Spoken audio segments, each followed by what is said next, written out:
Hi, I'm Sue with Get to the Farm. In this week's episode, we'll be exploring the joys of garden work, canning, and earning on the homestead.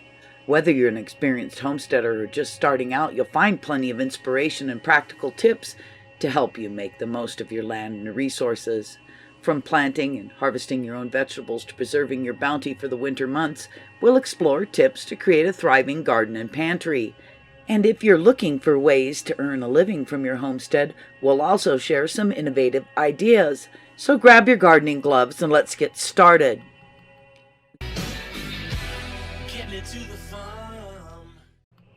We stop in and lend Michelle a hand building a garden arch.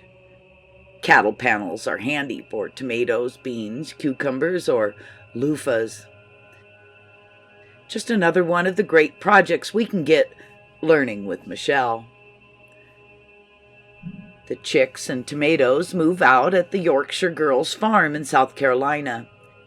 Jenny moved from East Yorkshire, England, and bought a farm in the States. She shows her daily life as she copes with the new growing environment that the move has brought her. At Dirt Patch Heaven, Julianne is testing the new aircrete stove and chimney and showing her unique method of growing crops in the winter here in northern latitudes. Hickory Croft Farm talks about the pros and cons of a homestead business. Make money or save money? Starting a farmer's market business is a great way to both make and save money on a homestead. Living Tradition Homestead tells us about selling plants and starts. Selling extra produce at farmers market can help reduce waste and generate income, and offering unique products like freeze-dried fruits and veggies can bring in even more cash. We get tips from David as he connects us with the resources and tools to grow our own sustainable freeze-dried business. By selling directly to customers, homesteaders can avoid extra costs and keep more of their profits. So if you're looking to make some extra dough and put your land to good use, a farmer's market business might be just the ticket. Odom's Homestead shows us a mouth-watering peach cobbler and homemade deer jerky that looks absolutely delicious. I appreciate the emphasis on using frugal and wholesome ingredients, which makes this jerky a healthy and satisfying snack that you can feel good about eating. If you love jerky, hunting, or just want to learn a new culinary skill, be sure to check out Odom's Homestead.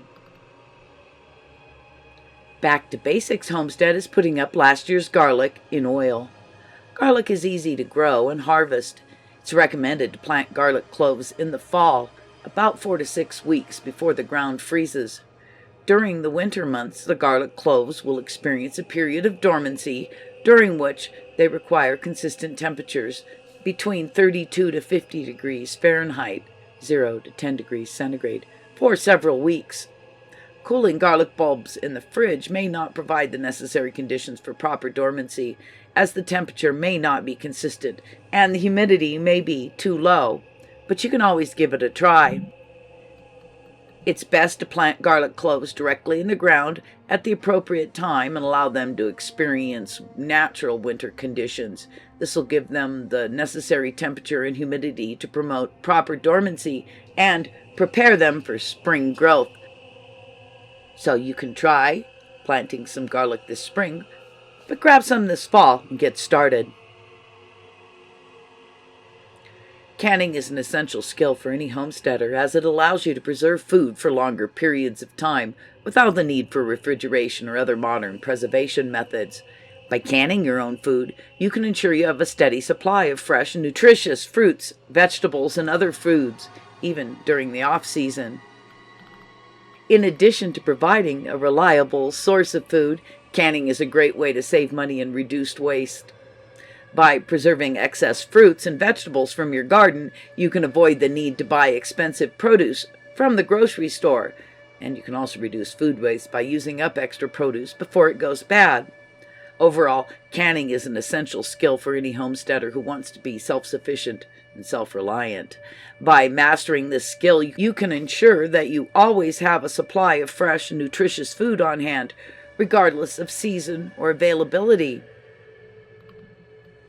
Melissa K. Norris and Chris and Larry Homestead show us how easy it is to put up chicken in the raw pack method. This is a method preferred for lean meats such as chicken or wild game, as it helps preserve the natural texture and flavor of the meat.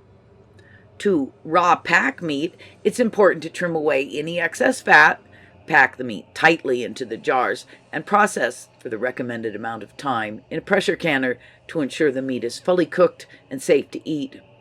Raw pack canning meat can provide a reliable source of protein for your pantry or emergency food supply. We did a video on dry pack canning carrots, and you can see that linked at the end. And I feel like New York City. Get me to the farm.